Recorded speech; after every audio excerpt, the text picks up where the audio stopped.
Shalom everyone, and today we are going to study the parasha of Ḥukat, Book of Numbers, chapter 19, verse 1. The topic is the red heifer. The name is Ḥukat. Ḥukat means an engraved law. We'll go into it. Although this story covers only just the beginning of the parasha, chapter 19, chapter 20, no, just chapter 20, 19. Chapter 20 is dealing with the death of Miriam, Moses' sister, and by the way, between chapter 19 and chapter 20, we have about 38 years in the desert, about which we have nothing written. Like we can see it in the Nachmanides, that basically the end of the topics of Parashat, of the book of Leviticus, it's here in chapter 19. The last mitzvah, the last teaching of the desert that God is teaching the nation of Israel just after the Exodus is being given. And why just the story, the mitzvah of the red heifer? Well, we'll come into it. It's very, very important to understand the whole concept of the Torah itself and life, tree of life. And then chapter 20 is already 38 years later. All the people that were involved in the sin of the spies are dead, and now the Israelites are making their way towards the promised land. So we have few stories in this parasha connected to that, and we'll see how all of them are connected to the first chapter, which is chapter 19, the red heifer. So first is about the death of Miriam, and because of the death of Miriam, they have no water, because the merit of Miriam was maintaining this magical rock, Miriam's rock, that was Miriam's well, because that rock was jumping after the camp. Every time they journeyed from one place to another, wherever they camped, the rock will be standing in the middle of the camp, and the rock will come bring out 13 rivers, one for each tribe, one for the tabernacle. Amazing story. That's how everybody drank. In the desert, 12 tribes, basically 13, including the Levites and the tabernacle. So that's how they had water from the rock. So that's the next story, chapter 20. And then there's another story. They're already arriving. And by the way, in this story, the decree that Moses and Aaron cannot enter the promised land with the rest of the Israelites is being given in that parasha, which is a very, very heavy story to deal with. The next story is chapter 20, verse 14, while they're already approaching the land of Edom. The land of Edom, today we call it the Red Rock or Petra. That's where the Edomites were living, the descendants of Esau. And the Israelites wanted a permission to go through Edom in order to cross from the desert and reach the promised land. The Edomites don't like the idea. No, you're not going to do that. We're not going to let you pass through. And verse 22, it's about the death of Aaron. So we lose Miriam, we lose Aaron, and with Aaron go away the protective clouds, 7 clouds of protection around, and the Canaanites, chapter 21, attack the Israelites. And not easy.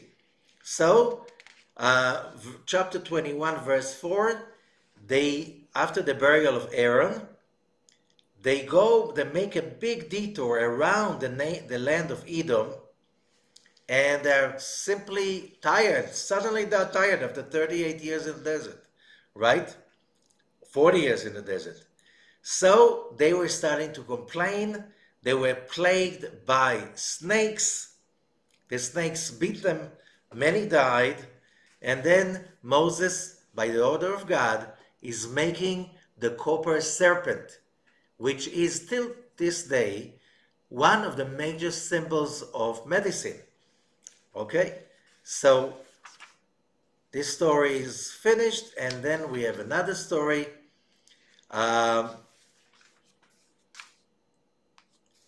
Which is the Israelites finally go around the Edomites, they'll go around the Moabites. They didn't allow them to pass through either. And now they're facing the Amorites in the eastern bank of the River Jordan. And the Amorites simply, not just they don't let them pass through, they just declare war. So, chapter 21, verse 24, Vayakeu Israel lefi charev, and the Israelites simply defeat by sword. They defeat the Amorites, and they take over their land from Moab all the way up till today's south of Syria, the Golan Heights. Okay, so, and by this, the Israelites complete their whole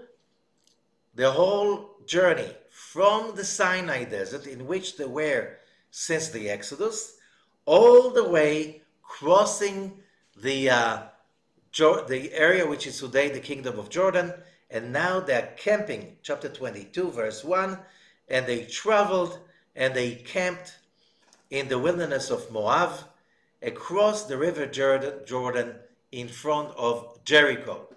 And from now on, we are in a different chapter, the last chapter in the 5 books of Moses, which is spending the time waiting for Moses to leave, so they completing his legacy and Moses leaving this world, and that will be the main topic from now on, all the way to the end of the reading of the 5 books of Moses, that will happen by the 7th day, the 8th day of Sukkot, Simchat Torah. Okay, now what's in it for us, and what all of these stories about for now and for each one of us. So now let us start with the definition.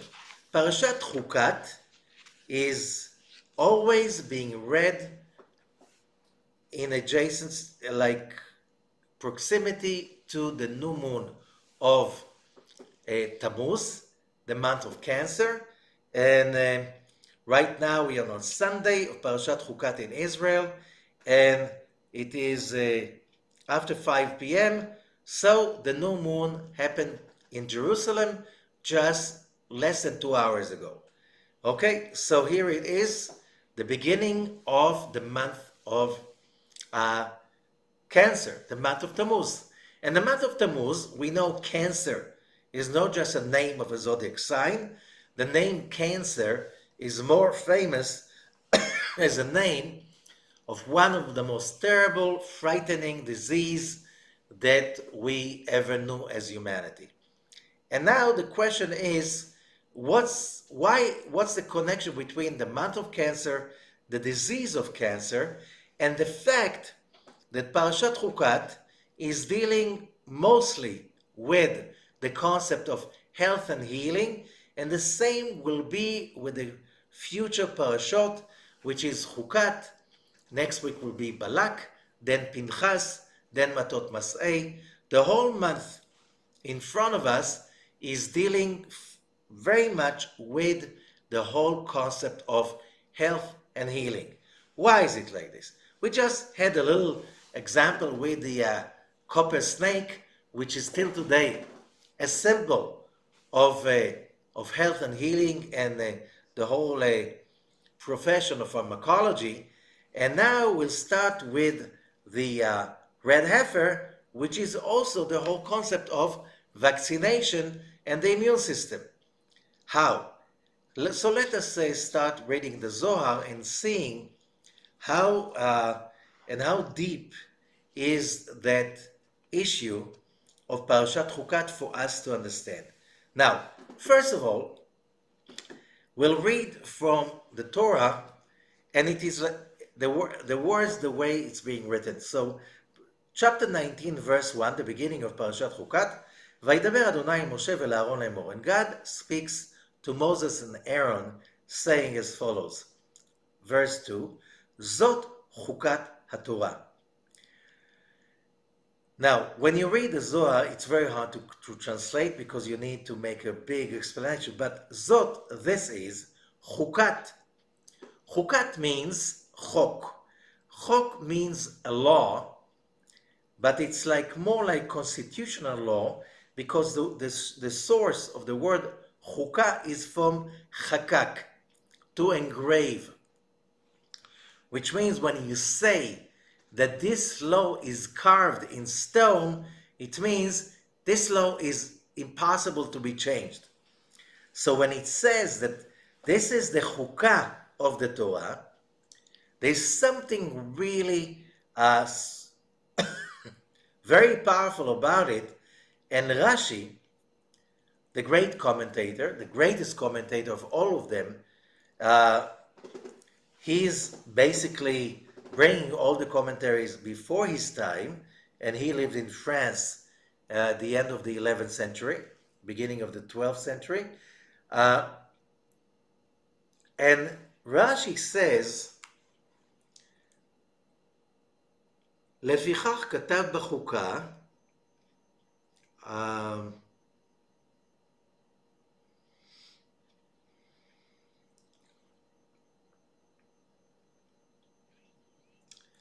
and he's quoting the Talmud, why Ḥukah, why an engraved law?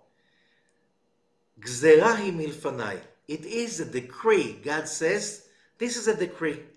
אין לך רשות להרהר אחריה. You have no permission to think about it. So, most commentators follow this idea, and they say, since this is the last mitzvah, the last precept of the whole list of precepts given by Moses, all the way from the Exodus till now, which is, this is a summary of the whole period of God giving to Moses all of the 613 precepts, and is giving it through Moses to the whole nation of Israel. And it says the last one is about, and that's a story. What is the mitzvah about it? It's, the word is like this: Vayikhu elecha fara aduma. You should take a red cow, tmima, completely red. If that cow has two hairlines that are not red, it's not good for it's not kosher for that mitzvah. Asher en bamum, no blemish in that cow. Asher lo alea ol, that cow never had a yoke upon her and any kind of giving service to anyone. And then you take that cow after you check out that it follows, that cow really follows all the directions, and the cow has to be slaughtered, burned, with its skin, flesh, blood, everything should be burned, mixed with cedar tree and hyssop, and also the redness of the worm, and all of that should be thrown into the burning of the heifer. After that, the Kohen who does the burning becomes impure, and he should wash in pure water, and he will be impure till the evening. The one who burns the cow, that's the second person, also goes for that by the same law. He has to wash in water, and he stays impure till the evening. And then the ashes left over from the cow should be collected by a pure person, and he should keep it in a special place outside the camp. and that should be kept by the Israelites. This is water for the water of cleansing. Now,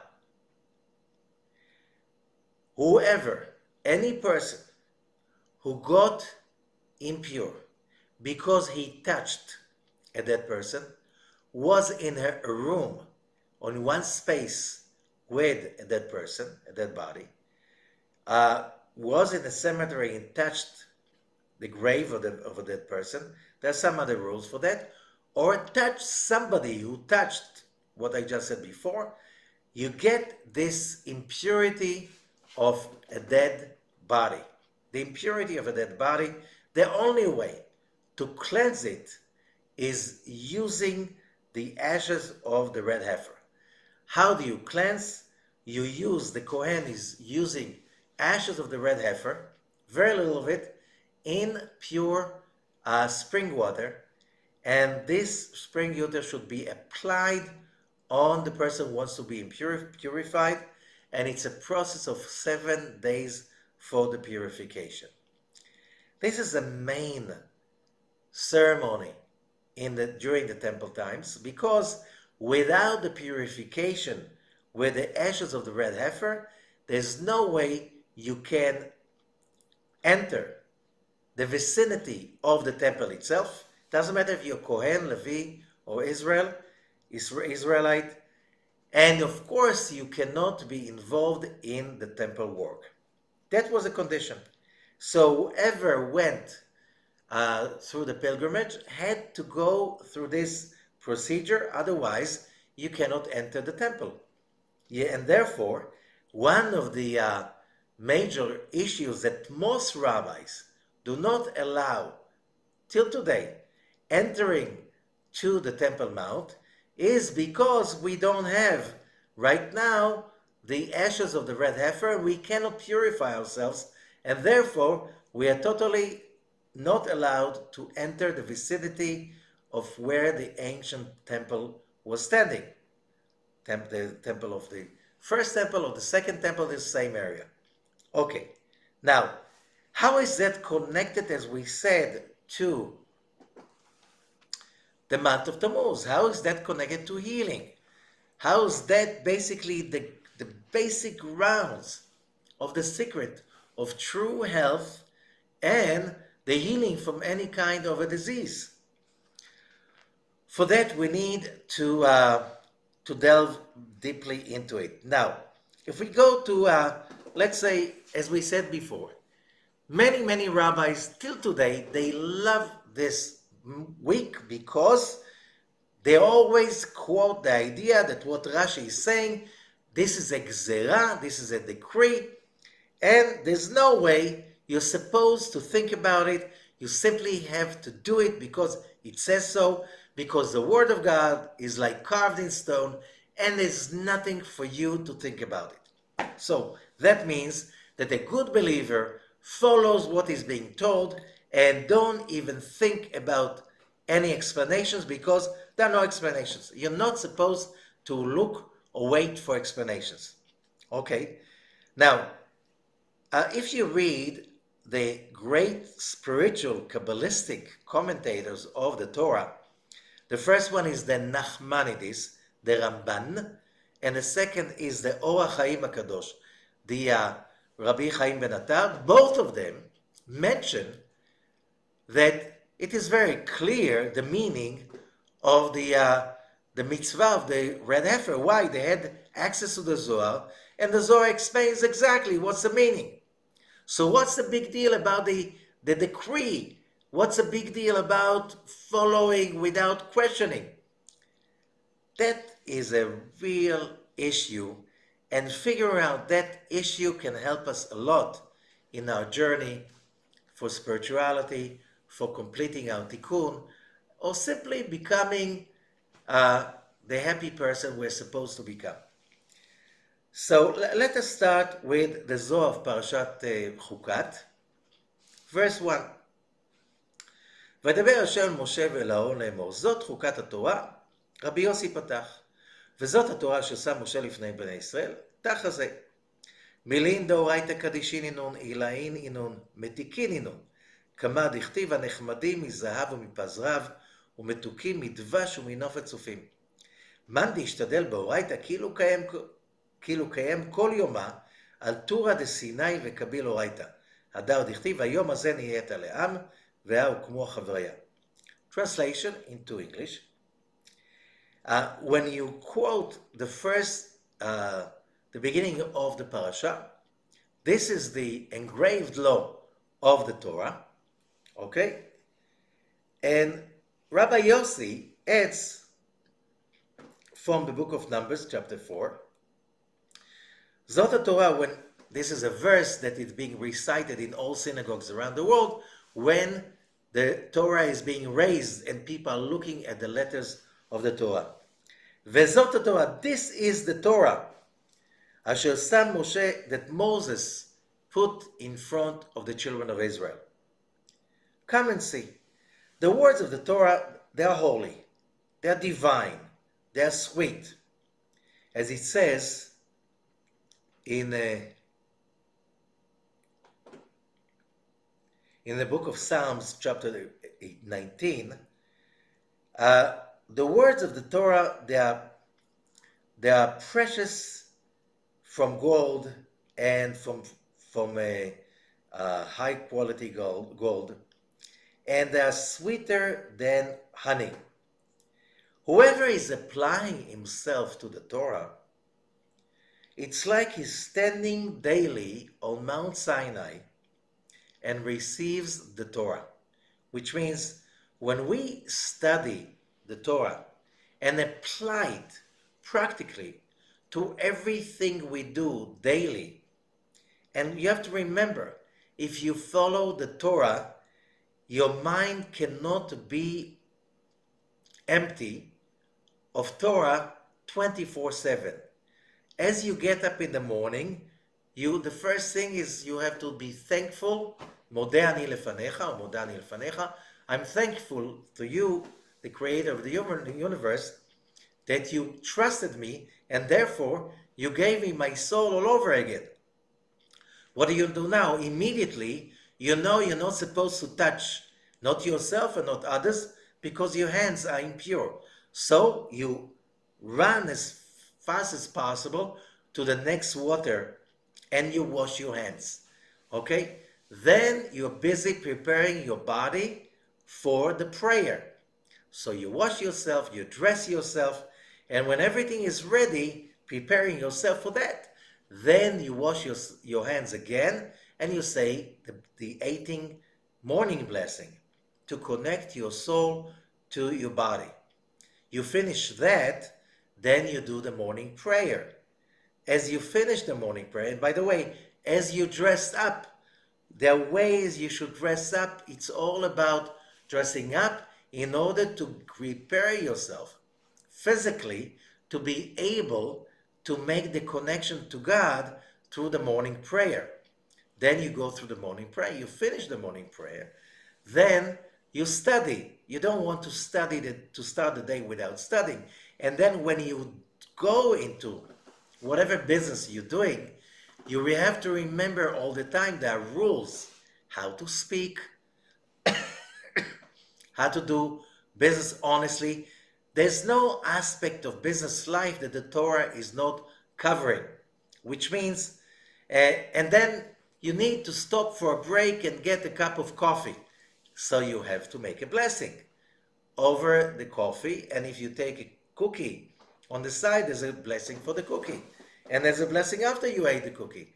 So it's endless, which means the whole story of the life according to the Torah is you don't have a minute that is free of being, and that's what it says, applying yourself to the Torah. And applying yourself to the Torah means that there's nothing you do that has no spiritual background, spiritual dimension. And when you do that, the Zohar says it's like you received the Torah on that day. You're standing on Mount Sinai and you receive the Torah again. And what about the next day? You can't take it for granted. You have to achieve the same status all over again through the daily meditations, prayer, attitude, concentration, awareness that you built for that day. Okay? Why is that connected to what we're just talking about? Verse 2. כתוב כאן זאת חוקת התורה. It says over here, זאת חוקת התורה. וכתוב זאת התורה. We quoted before from Deuteronomy 4, this is the Torah, what we say in the synagogue when we see the Torah being raised so everybody can see the letters inside written on the parchment. What's the difference between this is the Torah or this is the law of the Torah? Zot HaTorah or Zot Ḥukat HaTorah. What's the difference? Umeshiv, and he answers, El Asod Elyonu. It's a divine secret. V'kach lamadnu. So you need to listen to that carefully because that's a key to understand the rest of the parasha and maybe even the whole journey that we need to make through the next month. וזאת התורה, and this is the Torah, ולהראות שהכל הוא בייחוד אחד. When it says וזאת התורה, it is to tell us about the Yihud. We spoke about it before, but I'll raise the issue all over again. Yihud means in Hebrew unification. Unification, which means bringing everything to become one. Yihud is a very, very powerful concept in any real spiritual teaching, which means in a real spiritual teaching, it has to be based on the foundation that a human being is a physical creature, mundane creature, that has a physical body, physical needs, like food, roof, shelter, all of these physical needs that we do have, but we have a spiritual hidden dimension, a soul. Nobody can measure the soul, nobody can see the soul, but without the soul, we're dead. The same thing, the universe we are part of has two aspects. One, the physical appearance. It's all what we call physics, chemistry, biology, ecology, whatever you call it, whatever you name it. This is the perceived physical reality. However, like the human body, the physical reality has a soul, which is the universe beyond, the spiritual universe. And the same way the soul and the body are inseparable, which means the moment they're being separated, the body is dead, same thing, the spiritual aspect of this universe is a necessary dimension of the physical reality, because the moment they're being cut off from each other, that could be the biggest disaster ever. And now, that's why it says Vezot HaTorah, because the expression Vezot means the physical reality, and this is, what can you say this is about? Only something that your senses and your brain can define, perceive, and you can point with a finger on it. But the Torah is the spiritual aspect, the spiritual dimension. The Torah is that part that, yes, it's a written word, but still words are not a physical reality. Okay, when it says in the Torah, meat, it's just the letters basar, bet, sam, sin, resh. It is a concept written down. It's not, you can't eat pieces of paper that the word meat written on it and be satiated and get all the nutrients you're supposed to get. It doesn't work this way. Okay? So the Torah is a spiritual aspect and concept. The whole idea of the Torah, this is the world what is called Etz Chaim Lamachzikim Ba. The Torah is the tree of life. And when we say Vezot Torah, it is to show that everything is unified as one. As I said before, our job as humans is to unify the spiritual dimensions of reality with the physical, visible dimension, and to live a life in which our minds and our hearts are unifying together both dimensions. And that unity is the pillar of everything. So you can find it in the Shema Israel, all the meanings and the behind the most important prayer of the Hebrew prayer book, which is the Shema Israel, from Deuteronomy also, which is about Hashem Elokeinu Hashem Echad. The Lord is our God, the Lord is one. It's not that the Lord is one sitting on a throne up in heaven. We're talking about the whole universe, the creator and the creation, the heaven and the earth, the soul and the body. It's all one reality that only our physical senses are into that fake idea, belief system that there's no connection between the heaven and the earth. There's no connection between the soul and the body. You know what? In a matter of fact, there's no soul because nobody ever measured it. And if you didn't measure it, it doesn't exist. Yeah? Before we measured the speed of light, light did not have a speed. Before we measured atoms, there were no atoms. Before we measured gravity, there was no gravity. What are you kidding? It's like all of these rules existed before we realized how they work. Okay? Same thing, the fact that humanity, which is just in the beginning of the journey of realizing what this world is about, we did not realize yet in which frequency the soul exists. However, we have so many documented facts about that if you don't activate the soul, the body is not going to be very happy with this. So that's what we're talking about. הרי שלמדנו שהוא להראות שהכל אחד בלא פירוט. So we learned that the whole universe is one without fragmentation. The fact that our physical senses that are very limited do not see most of reality does not mean that reality is fragmented.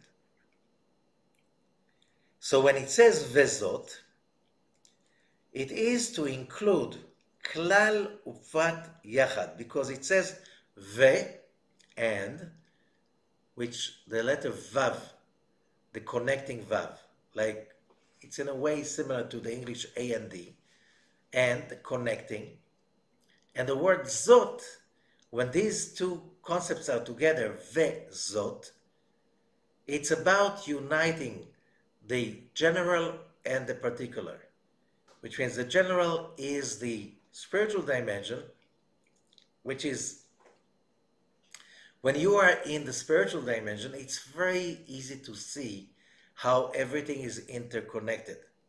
There are no just simple coincidences, random events. It's all connected. That is when you are in the spiritual dimension. But when you're stuck and closed and limited only to the physical dimension, you're busy with particulars. It's like, oh, that has nothing to do with that. Okay? So, for a while, medicine tried to prove there's no connection between the human soul and the human body. The body is just a machine, and every disease is just some problem in the machine. You just need something to add. A piece of something, a nutrient, electricity, whatever, and the body will be fixed.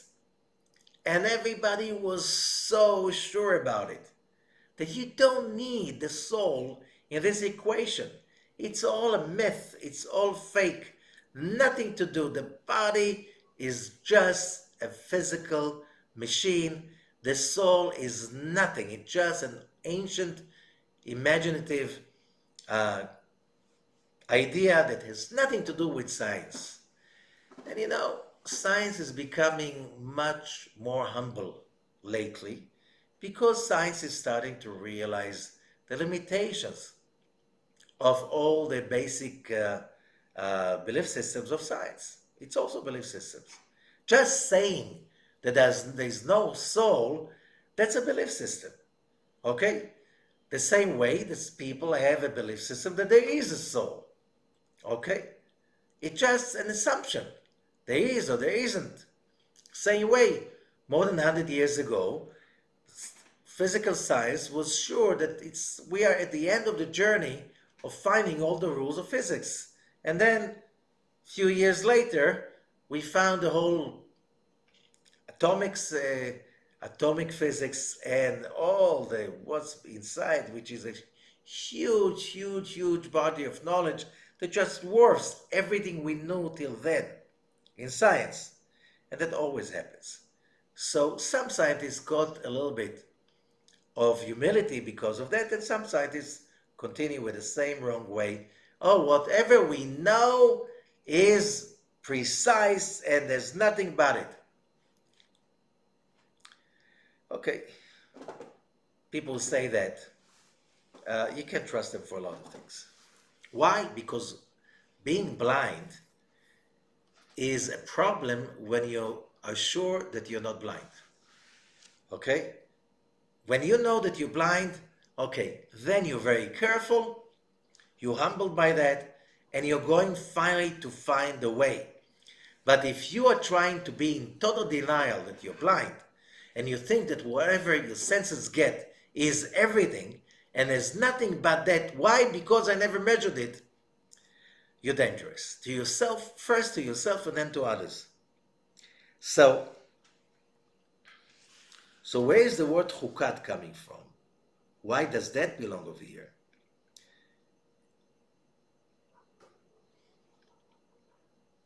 When it says Ḥukat, says the Zohar, it's only Malchut. Only Malchut, which means only this reality that we are living in. But it's not the Torah. It's not the reality beyond.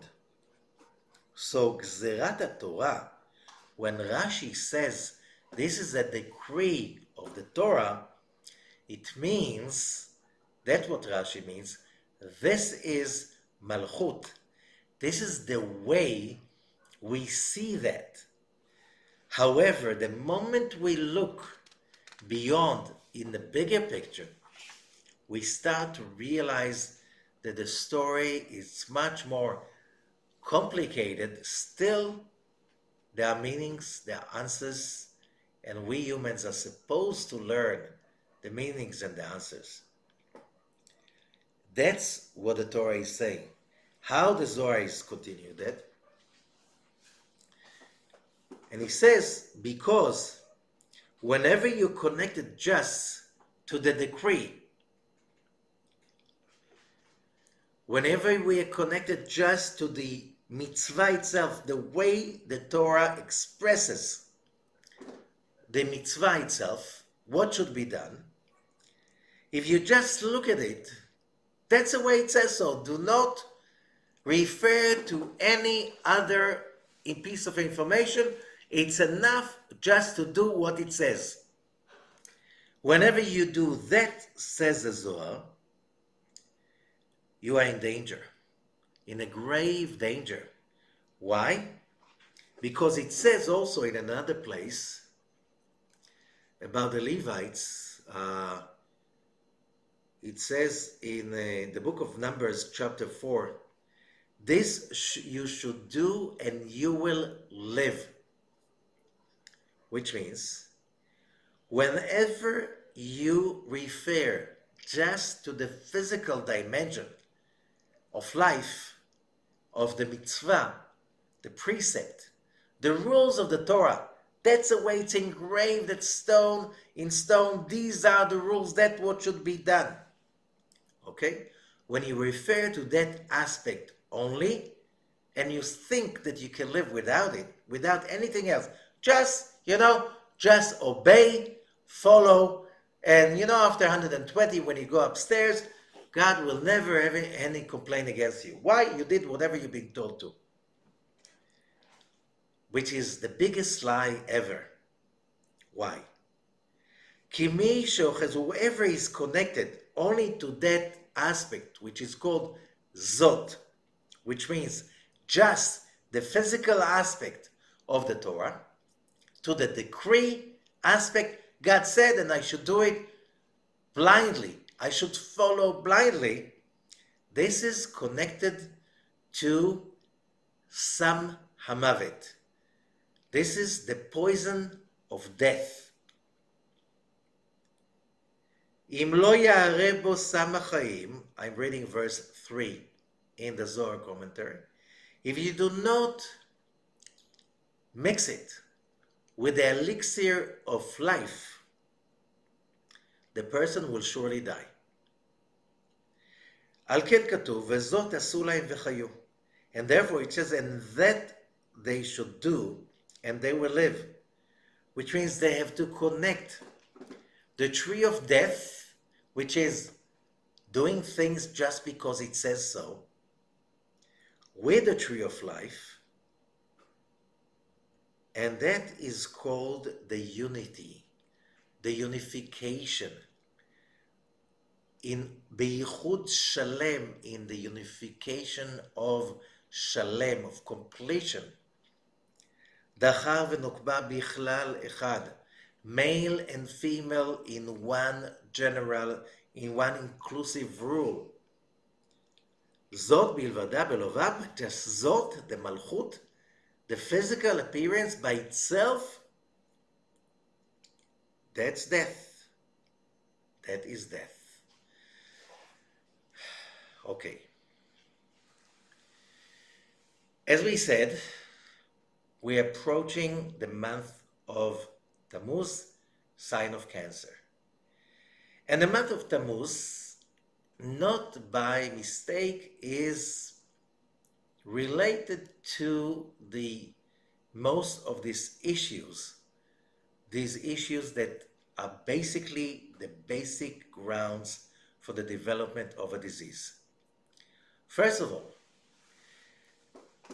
as long as the person is committed to what the Zohar is teaching over here, that whatever we do, whatever we experience, we have to train our minds and hearts to have that unity applied to everything we do, which means there is this aspect of the bodily experience, but there's always a spiritual dimension beyond it, which means the moment I'm aware that whatever I'm going through must be connected. There's no random events in our lives. Must be connected to the process of tikkun that I have to go through as a human being. And in that process, I need to reach daily a higher degree of perception of reality. And what does it mean, a higher degree? Which means the awareness that whatever we go through is just an opportunity for each one of us, every moment, every event, to become greater, to receive godly light, to receive some growth. And the secret behind it is again the Yihud, the union between the two dimensions, the dimension of the heaven and the dimension of the earth, the dimension of the soul, the dimension of the physical body. When we live in a denial, there's no soul, there's no heaven, there are no heavenly rules. And our sages said many times you can see in human history that wave of denying the heavenly rules. And it's not because of great wisdom that people become atheists. It is because of a very little tiny urge inside the person to have arayot in farhesia, which means to be able to be involved in sexual actions in public without any guilt. Why? The Bible does not allow that. This is a general name for any kind of unethical conduct, because I don't want to believe in God, because I basically want to do whatever I feel like. I want to cheat when I feel like. I want to lie when I feel like. I want to steal when I feel like. I want to be in a state that of no commitment to integrity, honesty, commitment to any set rules. Why? Because I don't want to believe there's anything beyond the senses. And in the physical world, the stronger, it's a survival of the fittest. If you're stronger, you cheat everybody else, you eat everybody else, you take everybody else's property, and if you're weak, you'll be eaten up. Either you are the one who eats, either you are the food. That's it. So you realize that it's all coming from one thing. They need to act from a place of no consequences whatsoever. That's the deep philosophy behind atheism. Very simple as that. Okay? The moment you go that way, that is the poison of death. Because in that moment, you cut the branch you're sitting on, which means every human being is a body-soul complex. The moment you cut the soul away from the body, you are up for trouble. Why? Our body-soul complex is the most important feature in our well-being. The moment we are not occupied with balancing our soul, our emotions, using rules of integrity, honesty, we have to understand these rules are carved in stone. When the universe was created, it was created in a perfect state of harmony. We, the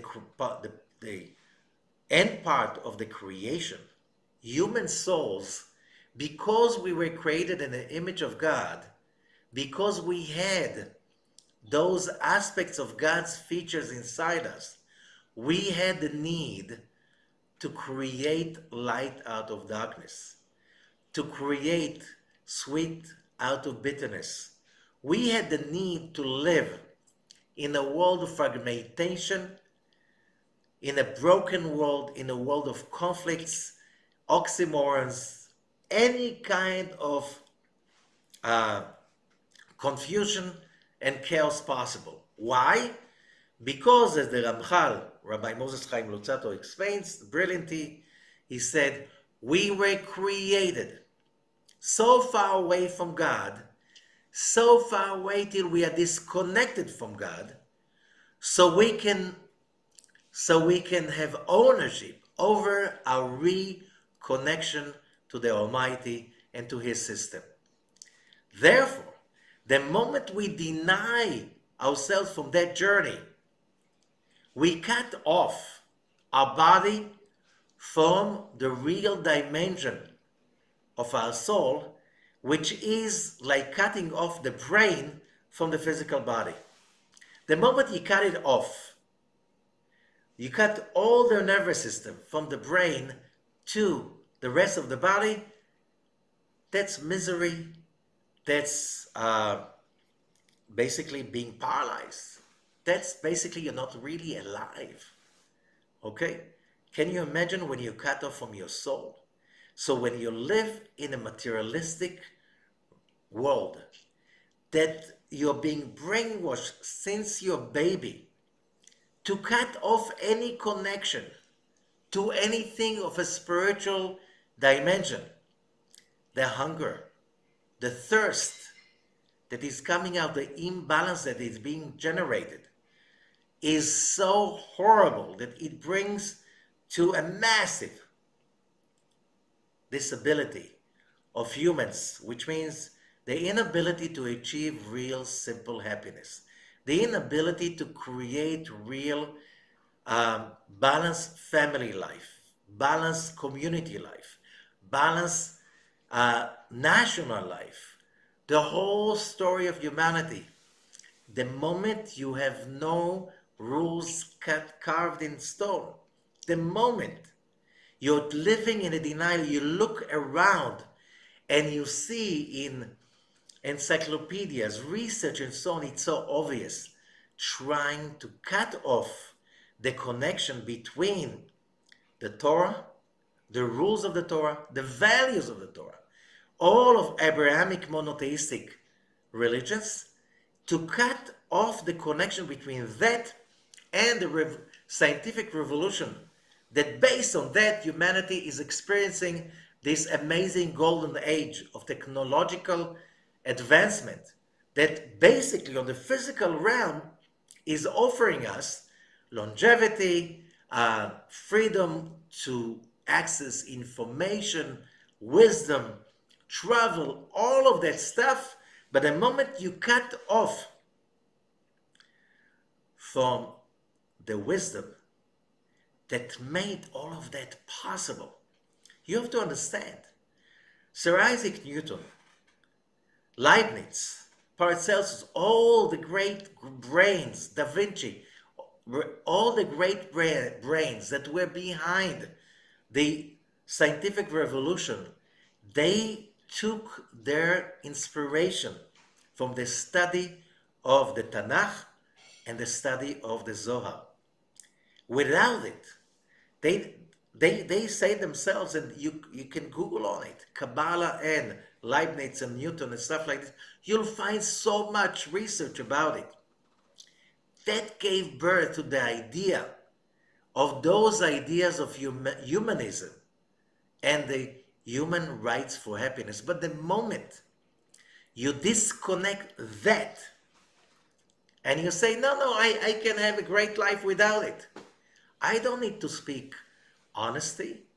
I don't need to commit to my journey towards God and physical behavior. Oh, there is a connection. The moment you sever the connection, then the body goes off balance. And the moment the body goes off balance, the moment the body is only into one thing.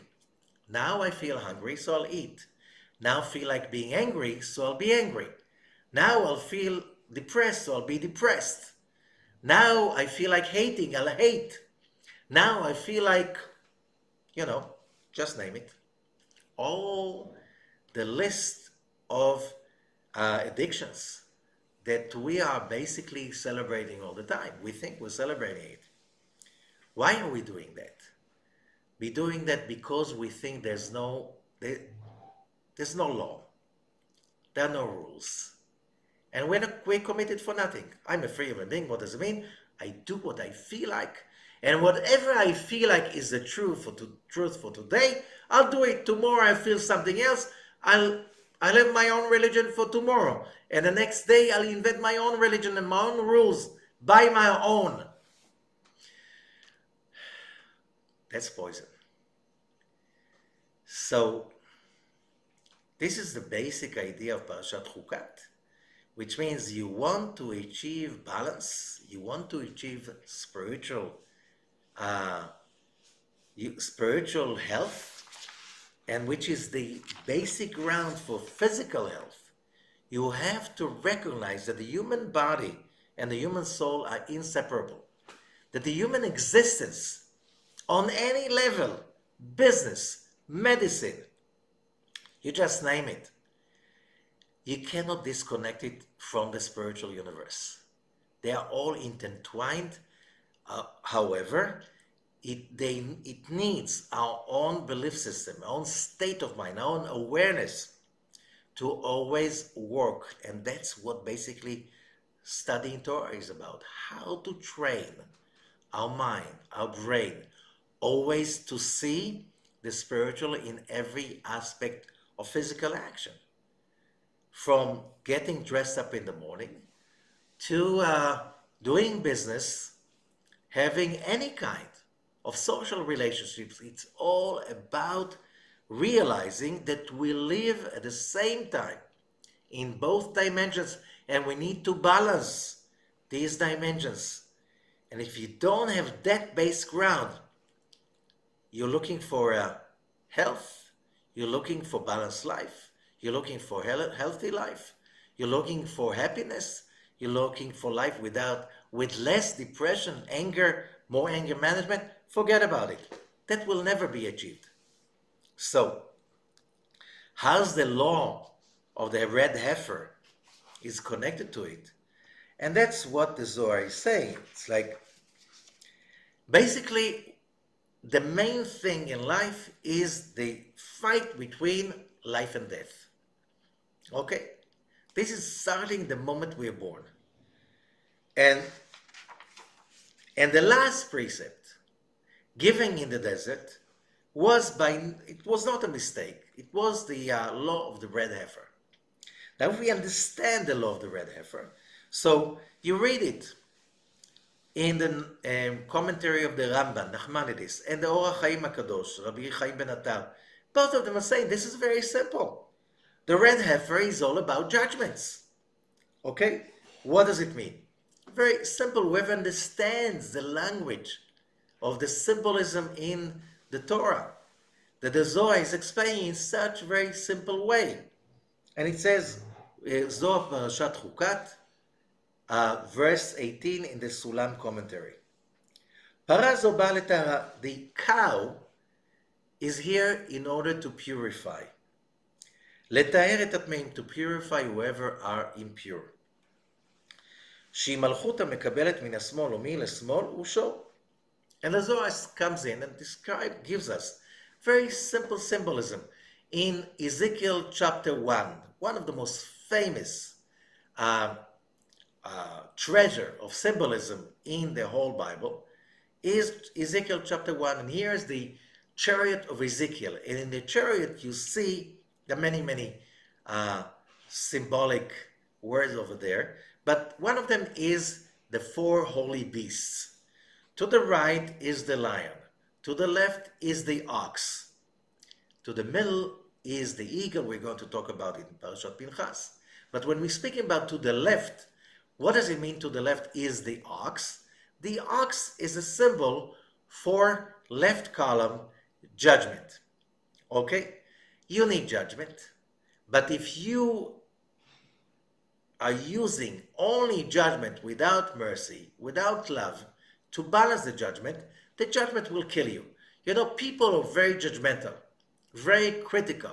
It's all about what's wrong with somebody else, what's wrong with my life. Okay? When you live like this, today it's already a scientific fact that people are very judgmental. They will develop very easily diseases like colon cancer. There's some research about it.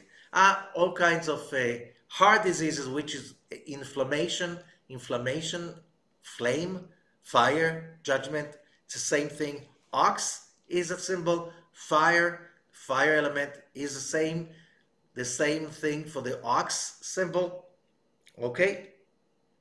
And the cow has to be red. So if we're talking about the ox is judgment, left column, the female ox, the cow, is judgment. Red, the red color, is also judgment. So it's triple judgment. Okay?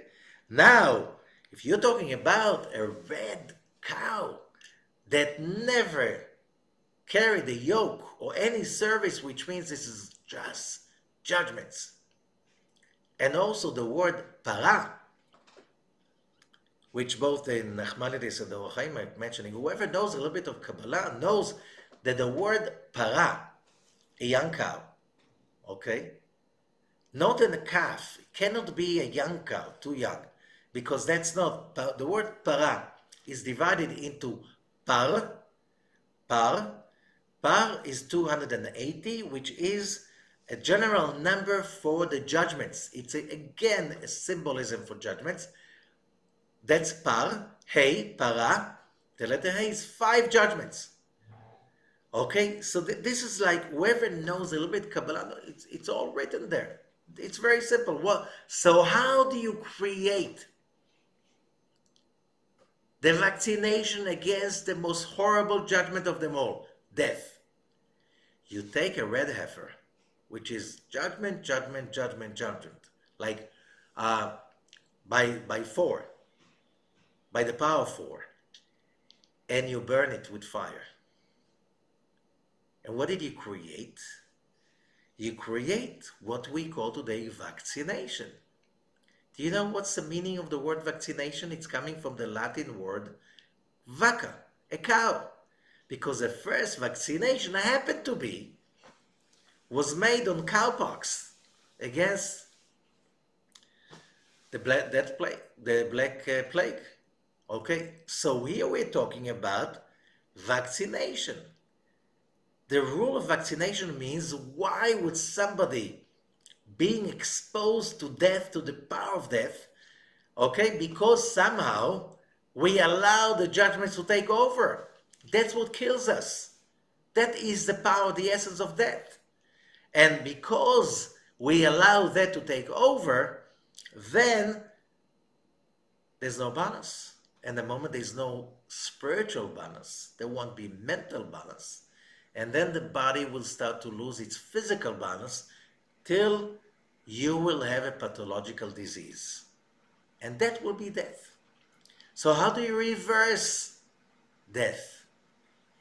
Vaccination. You take the same power, which is judgment, but you sweeten it, you weaken it, you correct it. And more than that, you take the ashes of the red heifer and you put it in spring water. Water and spring water is a symbol of life, the essence of life. Giving, sprouting, going above, youth, all of that energy. So you say that symbolism? No. It's not just symbolism. There's something physically special about a cow that was born red. There's something spiritual about and everybody can testify, about spring water. It's not just physical being. There's a spiritual existence behind it.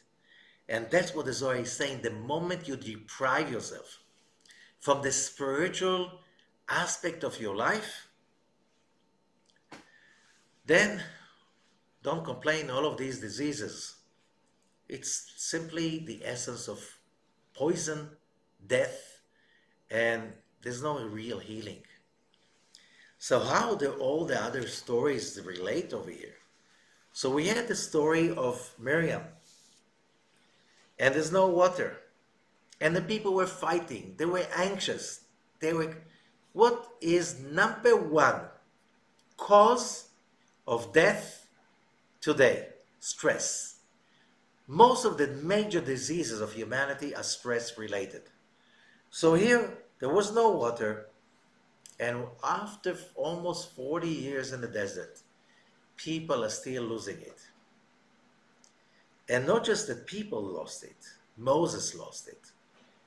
As long as we're here on earth, this is teaching us, like we had the same lesson last week, Parshat Korach. As long as you're on earth and you're in a physical body, you still need to make those connections between the heaven and the earth every second, every moment. The moment you forget to do that, even Moses, you just touch death.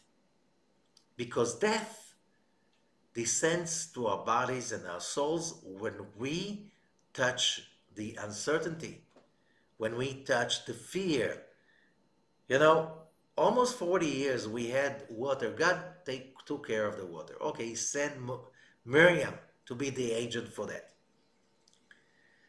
But it's so easy to get fearful, anxious again, and lose it. And we have to be watchful all the time. And even when we lost it, it's not the end of the game. So there is teshuvah.